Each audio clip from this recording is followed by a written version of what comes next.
Mummy ఏంట్రా? Radio మిర్చిలో పాటలు నాకు గుర్కొస్తుందేంటి? అది రేడియో మిర్చిలో కాదు, నీ బాబు. మమ్మీ ఏంట్రా? డాడీ ఆదివారమైన దున్నపోతులా గురక పెట్టి నిద్రపోతున్నాడేంటి? ఆయన ఏ వారమైనా దున్నపోతులా నిద్రపోతూనే ఉంటాడు. పోనా పోటా. బంగారం, అక్కడక్కడ వైట్ హెయిర్ వచ్చింది, నీట్ గా కలర్ వేసి వీపురుద్ది చక్కగా స్నానం చేయించొచ్చు కదా. ఇవాళ సండేనే కదమ్మా, నీకు సెలవే కదనే. ఏమండి, మీరు ఎంప్లాయ్, నేను ఎంప్లాయ్. మీతో పాటు వారానికి 6 రోజులు ఆఫీస్ లో నేను కష్టపడుతున్నాను. ఈ ఒక్క ఆదివారం కదండి నాకు సెలవు. ఈ రోజు కూడా పని చేయమంటారేంటి? I'm not a housewife, I'm an employee. That's why I am telling నా. నీలాగా ఆఫీసులో పనిచేసే ఆడవాళ్ళు మగవాళ్ళకు సేవ చేయడం కోసమే ఆదివారం రోజు సెలవు ప్రకటించింది మన గవర్నమెంట్. ఇక 6 రోజులు ఆఫీసులో వర్క్ చేసినంత మాత్రాన ప్రమోషన్ రావు.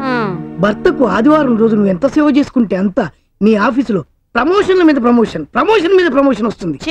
నీ మీద ఏంటి వండుతున్నావు? తోటకూర, కందిపప్పు. గన్నేరు పప్పు వండలేకపోయావా? ఆదివారం వెరైటీగా నాన్ వెజ్ వండితే బాగుంటుంది. ఏంటి వండి పెట్టేది? ఉద్యోగం చేసేది నేను, ఉద్యోగం సద్యోగం లేకుండా ఇంట్లో హాయిగా తిని కూర్చునేది మీరు.